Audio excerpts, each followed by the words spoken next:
Good morning dear students. आज हम पढ़ेंगे टाइप्स ऑफ क्रिस्टलाइन सॉलिड्स को डिटेल में पढ़ेंगे। टाइप्स ऑफ क्रिस्टलाइन सॉलिड्स जो है 4 टाइप्स के होते हैं: आयनिक solids, covalent solid, molecular solids and metallic solids. First हम देखेंगे इनमें कॉन्स्टिट्यूएंट पार्टिकल्स कौन से प्रेजेंट है। आयनिक सॉलिड के केस में आयंस प्रेजेंट होते हैं। आयंस हमारे 2 टाइप्स के होते हैं, कैटाइन एंड एनाइन। कैटाइन जो होते हैं वो पॉजिटिवली चार्ज होते हैं, एनाइन जो होते हैं वो नेगेटिवली चार्ज होते हैं। नेक्स्ट, कोवैलेंट सॉलिड में जो कॉन्स्टिट्यूएंट पार्टिकल्स होते हैं वो एटम्स होते हैं। एटम्स हमारे for example carbon atom, silicon item, इस तरह एटम्स प्रेजेंट होंगे। नेक्स्ट, जो मॉलिक्यूलर सॉलिड्स में कॉन्स्टिट्यूएंट पार्टिकल्स होंगे वो मॉलिक्यूल्स होंगे।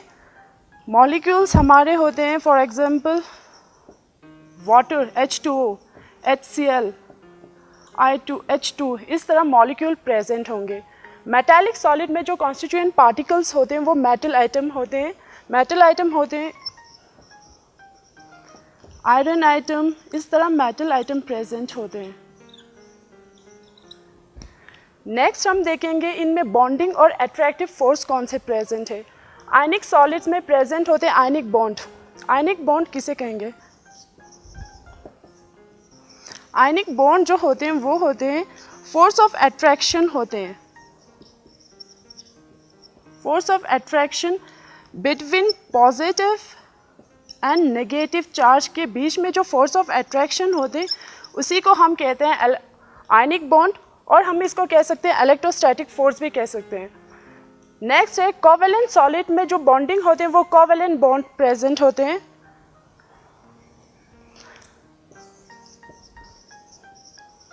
कोवैलेंट बॉन्ड उसे कहेंगे जो बने हुए हो म्यूचुअल शेयरिंग ऑफ इलेक्ट्रॉन से। म्यूचुअल शेयरिंग ऑफ इलेक्ट्रॉन से जो बॉन्ड बनते हैं उस बॉन्ड को हम कहते हैं इलेक्ट्रॉन से जो बॉन्ड बनते हैं उसको हम कहते हैं कोवैलेंट बॉन्ड। नेक्स्ट है मॉलिक्यूलर सॉलिड्स में जो फोर्स होते हैं वो वैन डर वाल्स फोर्स होते हैं। वैन डर वाल्स फोर्स जो होते हैं वो वीक फोर्स ऑफ अट्रैक्शन होते हैं। वीक फोर्स ऑफ अट्रैक्शन होते हैं। ये जो वैन डर वाल्स फोर्स जो होते हैं वो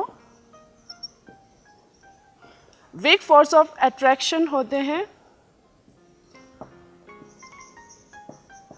वैन डर वाल्स फोर्स जो होते हैं वो 4 टाइप्स के होते हैं। आपने पढ़ा है ऑलरेडी क्लास 11th में। लंडन फोर्स होते हैं, डाइपोल फोर्स होते हैं, डाइपोल फोर्स होते हैं।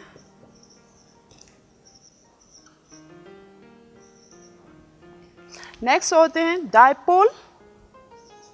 डाइपोल इंड्यूस्ड डाइपोल फोर्स होते हैं। नेक्स्ट होते हैं 4th वाले होते हैं हाइड्रोजन बॉन्डिंग।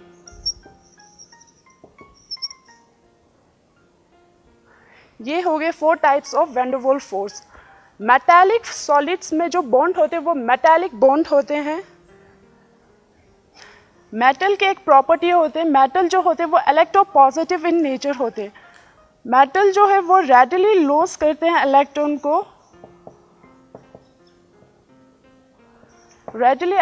लॉस करते हैं, वो फॉर्म करते हैं मेटल आयंस को एंड फ्री इलेक्ट्रॉन्स। ये जो मेटल आयंस होते हैं वो पॉजिटिवली चार्ज होते हैं, इसको हम कर्नल भी कहते हैं। जो फ्री इलेक्ट्रॉन्स होते हैं वो नेगेटिवली चार्ज होते हैं, वो हमें पता है। जो इन दोनों के बीच में पॉजिटिवली चार्ज कर्नल और नेगेटिवली चार्ज इलेक्ट्रॉन के बीच में जो force electrostatic force of attraction होते हैं, इलेक्ट्रोस्टैटिक फोर्स ऑफ अट्रैक्शन होते हैं, उसी को हम कहते हैं मेटालिक बॉन्ड। इन दोनों में जो इलेक्ट्रोस्टैटिक फोर्स ऑफ अट्रैक्शन होते हैं इसी को हम कहते हैं मेटालिक बॉन्ड। नेक्स्ट हम पढ़ेंगे इनके इलेक्ट्रिकल कंडक्टिविटी क्या होते हैं। आयनिक सॉलिड जो होते हैं वो इंसुलेटर होते हैं सॉलिड स्टेट में। फर्स्ट, इंसुलेटर क्या होते हैं? इंसुलेटर उन सब्सटेंस को कहेंगे which do not aloe the flow of electrons, flow of electrons और करंट भी कह सकते हैं हम। इंसुलेटर उन सब्सटेंस को कहते हैं जो एलो नहीं करते हैं फ्लो ऑफ इलेक्ट्रॉन्स को। ये जो आयनिक सॉलिड्स होते हैं वो सॉलिड स्टेट में इंसुलेटर होते हैं, मगर कंडक्टर होते हैं मॉल्टन स्टेट एंड एक्वस सॉल्यूशन में। कंडक्टर, कंडक्टर उसे कहेंगे जो इजीली एलो करते हैं फ्लो ऑफ इलेक्ट्रॉन्स को। फ्लो ऑफ इलेक्ट्रॉन्स को जो इजीली एलो करते हैं उसे हम कहते हैं कंडक्टर। जो ये आयनिक सॉलिड्स जो होते हैं वो इंसुलेटर होते हैं सॉलिड स्टेट में, कंडक्टर होते हैं मॉल्टन स्टेट एंड एक्वस स्टेट में। कोवैलेंट सॉलिड जो होते हैं वो इंसुलेटर होते हैं, मगर इसमें एक एक्सेप्शन है, जो हमारे ग्रेफाइट जो होते हैं वो कंडक्टर होते हैं। मॉलिक्यूलर सॉलिड जो होते हैं वो इंसुलेटर होते हैं, मेटल एटम्स मेटालिक सॉलिड जो होते हैं वो कंडक्टर होते हैं, सॉलिड स्टेट में भी होते हैं, मॉल्टन स्टेट में भी होते हैं। नेक्स्ट हम करेंगे इनकी फिजिकल नेचर क्या है। आयनिक सॉलिड जो होते हैं वो हार्ड होते हैं, कोवैलेंट सॉलिड जो होते हैं वो हार्ड होते हैं। इसमें एक एक्सेप्शन है, जो ग्रेफाइट होते हैं वो सॉफ्ट होते हैं। मॉलिक्यूलर सॉलिड जो होते हैं वो सॉफ्ट होते हैं, मगर जो मॉलिक्यूलर सॉलिड जिनमें हाइड्रोजन बॉन्ड प्रेजेंट हो वो वाले मॉलिक्यूलर सॉलिड जो होते हैं वो हार्ड होते हैं। मेटालिक सॉलिड्स पता है मेटल हमेशा हॉट ही होते हैं। नेक्स्ट हम इनके एग्जाम्पल्स करेंगे। आयनिक सॉलिड्स का एग्जाम्पल है sodium chloride, potassium chloride, magnesium oxide, zinc sulphate. Covalent solids का एग्जाम्पल है diamond, graphite, silicon carbide. Molecular solids का एग्जाम्पल है HCl, I2, H2, water ice और कार्बन डाइऑक्साइड। मेटालिक सॉलिड्स का example है iron, copper, magnesium and silver. ये हो गई types of crystalline solids. Next हम करेंगे crystal lattice and unit cell. Next हम करेंगे crystal lattice and unit cell. First crystal lattice किसे कहेंगे?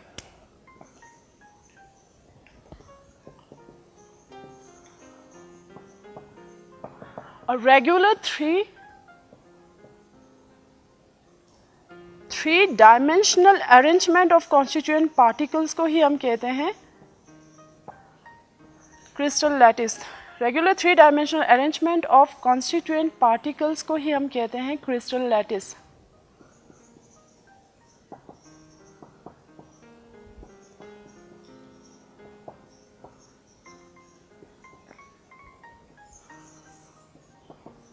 जब हम कॉन्स्टिट्यूएंट पार्टिकल्स को रेगुलरली अरेंज करें 3 डायमेंशनल में स्पेस को, उसी को हम कहते हैं क्रिस्टल लैटिस। फॉर एग्जांपल ऐसे हम अरेंज करते हैं कॉन्स्टिट्यूएंट पार्टिकल्स को।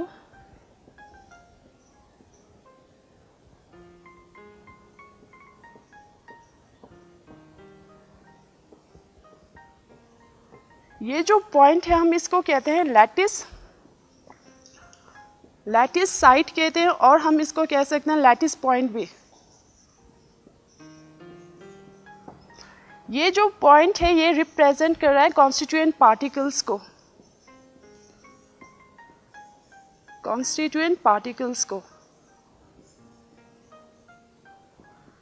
जब हम इन कॉन्स्टिट्यूएंट इस लैटिस पॉइंट को ज्वाइन कर रहा है थ्रू स्ट्रेट लाइंस, तब ये जनरेट करता है इंटायर लैटिस को। ज्योमेट्री ऑफ लैटिस हमें मिलेंगे जब हम इसको कनेक्ट करेंगे स्ट्रेट लाइन के थ्रू, तब हमें मिलेंगे geometry of lattice.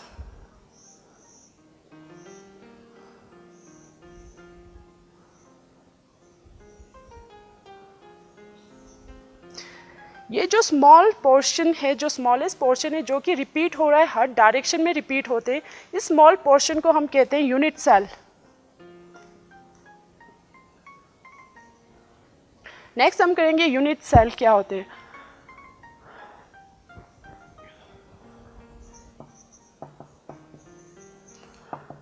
A smallest portion of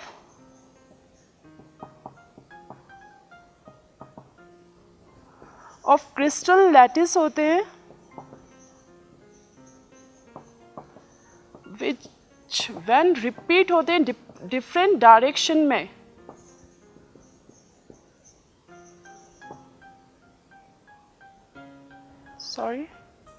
which when repeat in different direction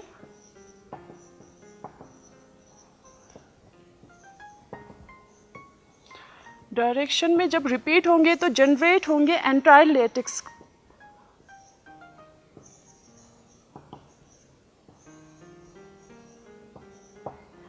इसके हम कहते हैं यूनिट सेल। यूनिट सेल वो smallest portion of crystal lattice होते हैं जो जब रिपीट होते हैं डिफरेंट डायरेक्शन में, एक्स वाई जेड डायरेक्शन में जब रिपीट होते हैं तो हमें पूरा लैटिस मिलते हैं। इसी को हम कहते हैं यूनिट सेल।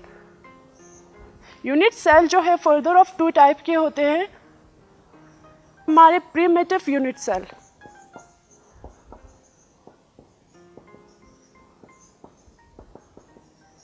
दूसरा है हमारे centred unit cell.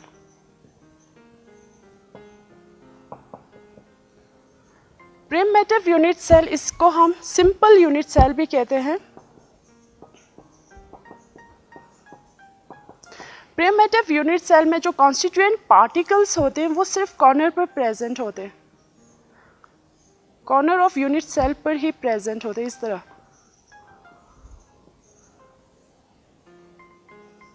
For example this one, इसमें जो कॉन्स्टिट्यूएंट पार्टिकल्स है वो प्रेजेंट है सिर्फ कॉर्नर पर। 1 2 3 4 5 6 7 8 कॉर्नर होते हैं।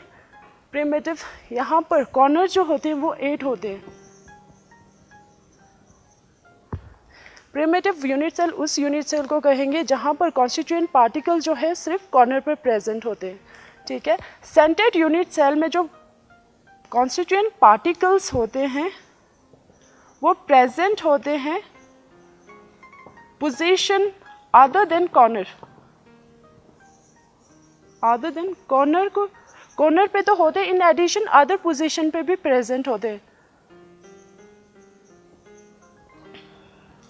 ये फर्दर ऑफ 3 टाइप्स के होते हैं।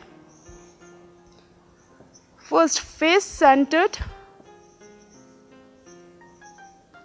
यूनिट सेल, इनमें जो कॉन्स्टिट्यूएंट पार्टिकल्स होते हैं वो प्रेजेंट होते हैं corner plus centred of each face पर, corner plus centred of each face पर प्रेजेंट होते हैं,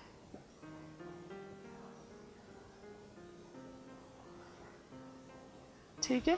ये हो गए हमारे face centred unit cell. Next है हमारे बॉडी सेंटर्ड यूनिट सेल।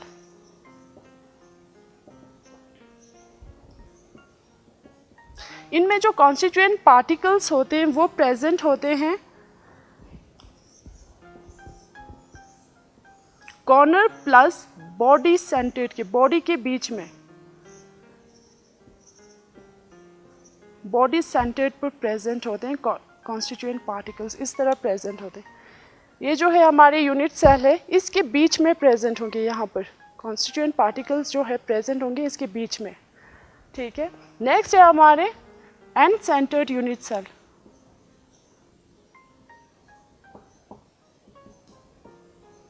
इसमें जो कॉन्स्टिट्यूएंट पार्टिकल्स होते हैं वो प्रेजेंट होते हैं कॉर्नर पर plus centred of any 2 opposite face पर। मान लो इसको हम कहेंगे एंड सेंटर्ड यूनिट सेल, इसको हम कहेंगे एंड सेंटर्ड यूनिट सेल, ठीक है। नेक्स्ट हम करेंगे इनमें नंबर ऑफ पार्टिकल्स कितने हैं in a unit cell. Okay, next हम करेंगे number of items in unit cell. एक यूनिट सेल में कितने नंबर ऑफ आइटम प्रेजेंट होते हैं वो हम करेंगे। फर्स्ट हम निकालेंगे number of items in simple unit cell में कितने होते हैं। सिंपल यूनिट सेल में पता है हमारे जो पार्टिकल्स होते हैं वो सिर्फ प्रेजेंट होते हैं, कॉर्नर पर ही प्रेजेंट होते हैं, और ये एक जो कॉर्नर होते हैं वो शेयर करता है, 8 यूनिट सेल शेयर करता है एक कॉर्नर को। यहाँ पर आप देख लो, ये जो एक कॉन्स्टिट्यूएंट पार्टिकल्स है, ये जो कॉर्नर है इसको शेयर कर रहा है 8 यूनिट सेल, 1 2 3 4 5 6 7 8, ठीक है। तो contribution due to corner particles होंगे 1/8। टोटल हमारे पास है कॉर्नर पार्टिकल्स 8 कॉर्नर पार्टिकल्स है, तो contribution due to corner particles हो गए 8 × 1/8 विच इज इक्वल्स टू 1, 8 1 ज़ा 1, ठीक है। ये हो गए 1। जो total number of items in simple unit cell में कितने नंबर ऑफ आइटम्स होते हैं, 1 ही आइटम्स होते हैं, बाकी नेक्स्ट हमें करना है number of atoms in face centred unit cell, वो हम नेक्स्ट क्लास में करेंगे जुले।